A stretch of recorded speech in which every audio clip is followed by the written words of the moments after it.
Entertainment only. Entertainment and educational purposes only.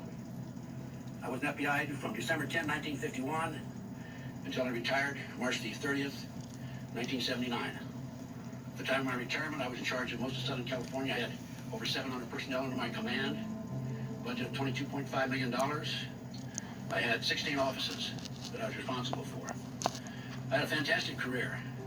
In the old days, the FBI was a great organization. Unfortunately, as I said a few moments ago, it's been infiltrated by the satanic cult, Illuminati movement, as well as other agencies like the NSA and the CIA and so forth. I'll go more into detail on that. I'm not a conspiracy theorist.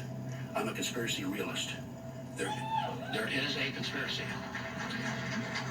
And I will prove it to you, and I'll document it. Time is very limited. I'll do the best I can in the next hour or so. But go back to Pearl Harbor. Actually, go back further than that. Go back to Pearl Harbor. We knew about Pearl Harbor December the 4th. We were attacked December the 7th. We could have pulled our fleet out of Pearl Harbor. We didn't. I've talked to the naval intelligence officer who intercepted or received that message that the Japanese code had been broken. He passed it up to his superiors. Nothing occurred. After the war, he was subpoenaed by Congress.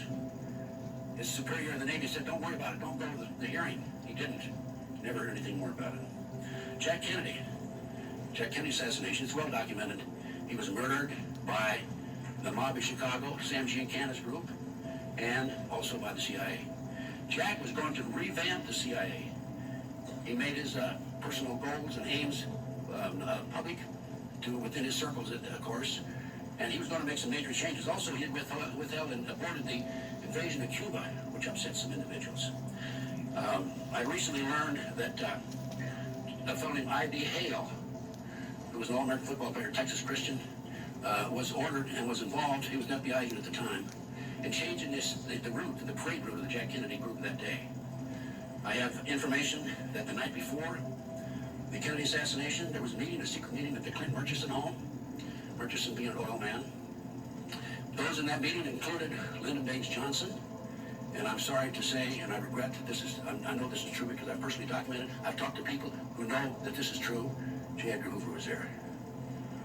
I was shocked when I learned this, and I only learned this within the last year. And the reason I know is because I talked to the maid that worked in the Murchison home that night.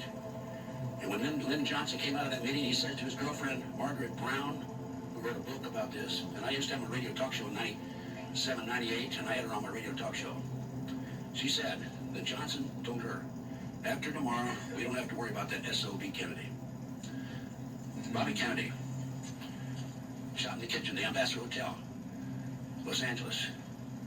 5 bullet shots at him. There were 11 shots fired.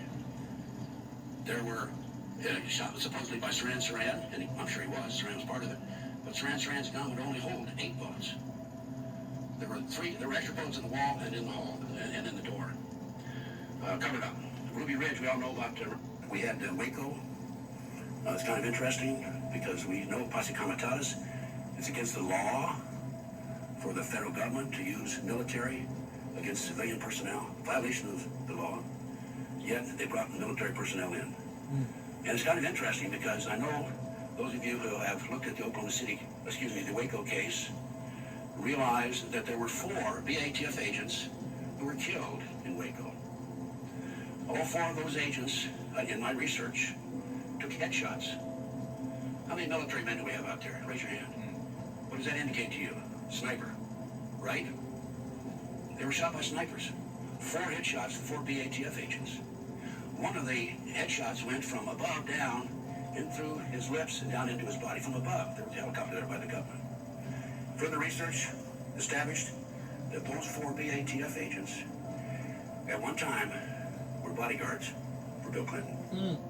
Right? Oklahoma City again, we'll go back to Oklahoma City. Terry Nichols, most recently, again, the co-conspirator in the Oklahoma City case, recently submitted, in fact, January 19th, submitted a document, an affidavit in the courts in Salt Lake City that Larry Watts, number 2 man of the FBI, actually orchestrated Oklahoma City. You don't see this in the mainstream media, do you? The 1993 World Trade Center bombing of the February 26, 1993. There's an article in New York Times. I have a copy of this article. It's October 23, 1993, New York Times.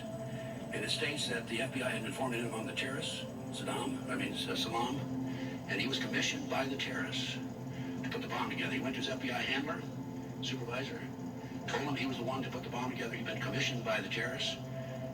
We're going to use a dummy bomber. His FBI handler said, no, we're going to use a real bomb. The FBI not only knew in advance that they were going to bomb the World Trade Center, car bomb the World Trade Center. The FBI furnished the ingredients for the bomb. It was in the New York Times, LA Times. Now, what I don't understand is, do not the senators and the congressmen of the United States read those two newspapers? Right? Somebody should have looked into that and conducted an honest investigation. But then, after all, we have 911. Do you think there was an honest investigation there? Absolutely not. Based on 28 years experience and research, I have determined there are thousands of victims who have been targeted by an illegal U.S. government rogue criminal enterprise that is active 24 hours a day throughout the United States. A network of victims who work with me have reached the same conclusion based on, one, their personal experience. These are the people who have come to me. Two, the significant number of victims, thousands of them. And three, the extent and intensity of the harassment. I'm talking about micro beams, I'm talking about surveillances, I'm talking about poison gas, everything, the evil that you can think of. It is far too active to be operated and controlled by private enterprise.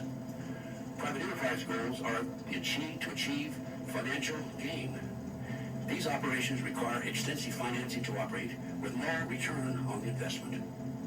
I believe that these programs are financed through illegal black operations, i.e. drugs, prostitution, gambling, kidnapped children, who are auctioned off as sex slaves, used as human sacrifices of body parts. I have documentation of every one of those. Absolute proof in my reports. By the way, this is a report. Speaking of my reports, this is a book that I put together that lists, and it's also on my website, tedgunderson.com, lists my research. What I'm telling you today is written up in reports and documented. I believe this well-organized, sophisticated operation has a central command located somewhere in the United States with multiple satellite offices scattered throughout the country. This criminal enterprise, by this government, targets an individual. It is necessary in order to target them, they want to identify the individual, two, outline the reason the victim is targeted, and three, document and identify the weapons and tactics being directed against him or her.